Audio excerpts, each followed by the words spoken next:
మావిగన్ versus Amaravati. అవును, మీరు కరెక్ట్గానే విన్నారు, నేను కరెక్ట్గానే అన్నాను. మావిగన్ వర్సెస్ అమరావతి.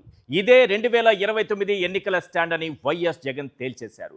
దాగుడు మూతలు, మొహమాటాలు ఇవేవీ లేకుండా మా స్టాండ్ మావిగన్ అని క్రిస్టల్ క్లియర్గా చెప్పేశారు. అక్కడితో ఆగలేదు. దీన్ని ఎన్నికల మేనిఫెస్టోలో కూడా పెడతామన్నారు. ప్రజల మద్దతు దేనికుందో ఎన్నికల్లో తేలిపోతుందన్నారు. ఓ 3-4 నెలల క్రితం జగన్ మావిగన్ ప్రతిపాదన తెచ్చారు. జనంలో ఓ సరికొత్త చర్చకు తెరలేపారు. ఇవాళ కూడా ఆ మావిగన్ పై మాట్లాడారు. రేపు ఎన్నికల్లోనూ అదే మా స్టాండ్ అని కొండ బద్దలు కొట్టారు. మావిగన్ పై మడమ తిప్పేది లేదని తేల్చేశారు. ఏపీ ప్రజలకు కావాల్సింది అమరావతి లాంటి గుదిబండ కాదు, మావిగన్ లాంటి గ్రోత్ ఇంజన్ రాష్ట్రానికి కావాలని చెప్పడమే కాదు, అదే తమ ఎన్నికల స్టాండ్ అని ధైర్యంగా నొక్కి చెప్పడం జగన్ విజన్కు బెస్ట్ ఎగ్జాంపుల్. అందుకే అనేది that is Jagan, this is vision అని. ముందుగా ఆయన ఏమన్నారో ఒక్కసారి మనం స్క్రీన్ పైన చూద్దాం. ఆ తర్వాత ఈ సంచలన ప్రకటన వెనుక జగన్ విజన్ గురించి మాట్లాడుకుందాం. మావిగన్ వర్సెస్ అమరావతి. ఎస్, మావిగన్ వర్సెస్ అమరావతి. ఎస్, మావిగన్ versus Amaravati. Yes, we would stand by it. We are for Mavigan. Everybody who is for Mavigan will vote for YSRCP. Everybody who is for Amaravati will vote for Chandrababu. We will stand by it. We will make it an election issue. For them, we'll put it up in the manifesto also. Mavigan, YSRCP. We will stand by it. Let's see how people will vote. Mavigan versus Amaravati. Yes, Mavigan versus Amaravati. Yes, Mavigan versus Amaravati. Yes, we would stand by it. We are for Mavigan. Everybody who is for Mavigan will vote for YSRCP. Everybody who is for Amaravati will vote for Chandrababu. We will stand by it. We will make it an election issue. For them, we'll put it up in the manifesto also. Mavigan, YSRCP. We will stand by it. Let's see how people will vote.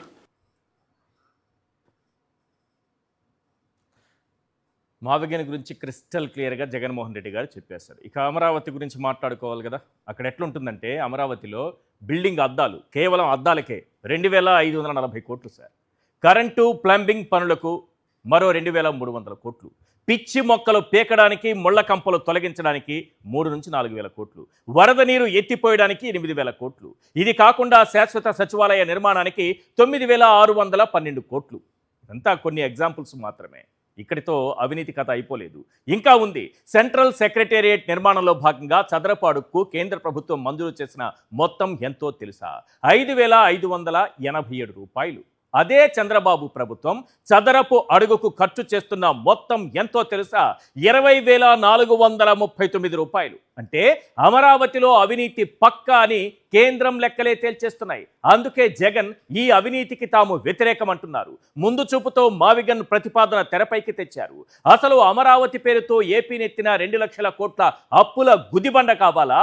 మావిగన్ లాంటి growth engine కావాలా?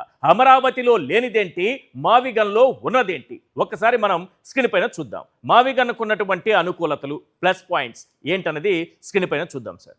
Yes, మావిగన్కి సంబంధించి మచిలీపట్నం, విజయవాడ, గుంటూరు.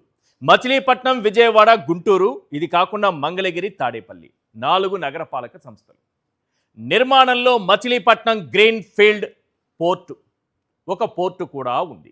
గన్నవరంలో అంతర్జాతీయ విమానాశ్రయం ఉంది. అదే మనకి ఇప్పుడు అక్కడ కట్టుకోవాలి. ఏది మన చంద్రబాబు నాయుడు గారు కడతారు అన్నీ.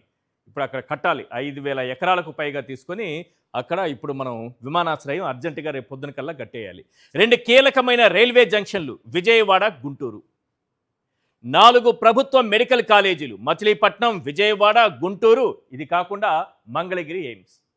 వీటిలో ఏవైనా సరే అమరావతిలో ఉన్నాయా? ఏ ఒక్కటైనా సరే ఇక్కడ ఉన్నటువంటి అనుకూలతలు, ప్లస్ పాయింట్స్ ఏవైనా సరే ఒక్కటైనా అమరావతిలో మనకు కనిపిస్తుందా? నెక్స్ట్, రాష్ట్రానికి ప్రధాన వాణిజ్య కేంద్రంగా విజయవాడ నగరం, ప్రధాన వ్యాపార కేంద్రంగా గుంటూరు నగరం. గుంటూరులో ఆసియాలోనే అతిపెద్ద మిర్చి మార్కెట్ యార్డు. మచిలీపట్నం, విజయవాడ, గుంటూరును కలిపే జాతీయ రహదారులు NH65, NH16. ఇది కాకుండా సువిశాల తీర ప్రాంతం, సముద్ర తీర ప్రాంతం గుర్తుపెట్టుకోండి. సువిశాల సముద్ర తీర ప్రాంతం, కృష్ణానది. మరి సముద్రం ఉందా అమరావతిలో అంటే ఏమో సోషల్ మీడియా వేదికగా అయితే కొన్ని వినిపిస్తుంటుంది వర్షాకాలంలో సముద్రం వస్తుందని. మరి ఆ విషయం అయితే నాకు తెలియదు. రైట్, ఇది ప్రస్తుతానికి ఇక్కడ మనకు కనిపిస్తున్నటువంటి అనుకూలతలు. ఇందుకే జగన్మోహన్ రెడ్డి గారు ప్రధానంగా మావిగన్ గురించి ప్రస్తావించడమే కాదు, మావిగన్ వర్సెస్ అమరావతి ఇదే వచ్చే ఎన్నికల్లో మా స్టాండ్ అని కూడా చెప్పేశారు. దీన్ని మేనిఫెస్టోలో పెడతామని కూడా చెప్పేశారు. మావిగన్ను అభిమానించే వాళ్ళు వైఎస్ఆర్సీపీకి ఓటేస్తారు, అమరావతిని అభిమానించే వాళ్ళు టీడీపీకి ఓటేస్తారని క్లియర్ కట్గా క్రిస్టల్ క్లియర్గా చెప్పేశారు జగన్మోహన్ రెడ్డి గారు. రైట్, ఈ అంశంపైనే ముందుగా మనం మాట్లాడదాం. అదే సమయంలో ఆయన చాలా క్లియర్గా ఇంకొక అంశాన్ని కూడా చెప్పారు. అమరావతికి మేము వ్యతిరేకం కాదు, అక్కడ అవినీతికి వ్యతిరేకం, అక్కడ చంద్రబాబు నాయుడు గారి దోపిడీకి వ్యతిరేకం, వేల కోట్ల రూపాయలు దోచేస్తున్న విధానానికి వ్యతిరేకం అన్నది చాలా క్లియర్గా చెప్పుకొచ్చారు.